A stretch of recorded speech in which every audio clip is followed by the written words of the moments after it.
একটা বৃক্ষ পরিণত হবার পরই একদিন ফল দেয়। সেই ফল কখনো পাখি ঠোঁটে করে নিয়ে যায় দূরে, বহু দূরে। বীজ থেকে জন্মায় যে গাছ, সেটার ফল হতে পারে মাতৃগাছ থেকেও ভালো।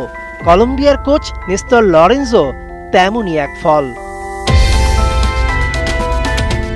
আর্জেন্টাইন এই কোচ এবার কোপার ফাইনালে আর্জেন্টিনার বিপক্ষেই ডাগ আউটে দাঁড়াবেন।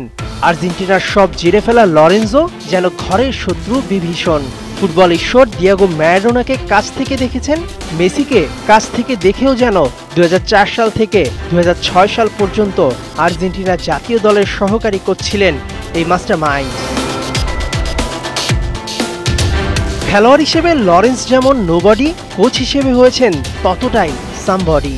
কলম্বিয়ার 33 বছর বয়সী হামেস রদ্রিগেজের শেষ যখন সবাই দেখে ফেলেছে, সেখান থেকে সাবেক রিয়াল মাদ্রিদ তারকাকে নতুন করে লরেন্জো আবিষ্কার করলেন। এরই মধ্যে কোপায় 6 গোলে হামেসের অ্যাসিস্ট সেটাই প্রমাণ করে। ঘুরিয়ে যাওয়া নয়, ঘুরিয়ে দাও সবকিছু।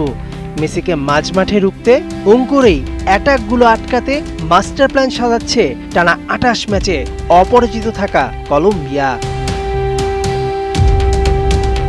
লরেন্জোর ব্রেন কতটা শার্প সেটা স্পষ্ট হবে সেমিফাইনালে এই অ্যানালাইসিসে। 70% বল উরুগুয়ের দখলে থাকার পরও 39 মিনিটে প্রথম গোল করে কলম্বিয়া। অন্যদিকে উরুগুয়ের ফরওয়ার্ডরা বারবার আক্রমণ চালিয়েছে কলম্বিয়ার দুর্গে, কিন্তু থেমেছে ওই রক্ষণে।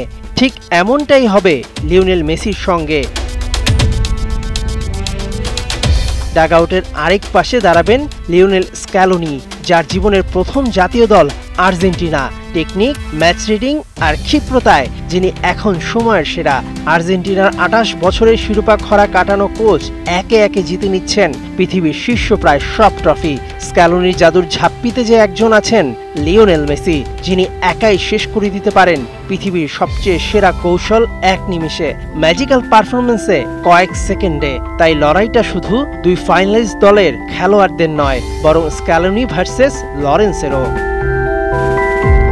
মেহেদী নাইম, 71।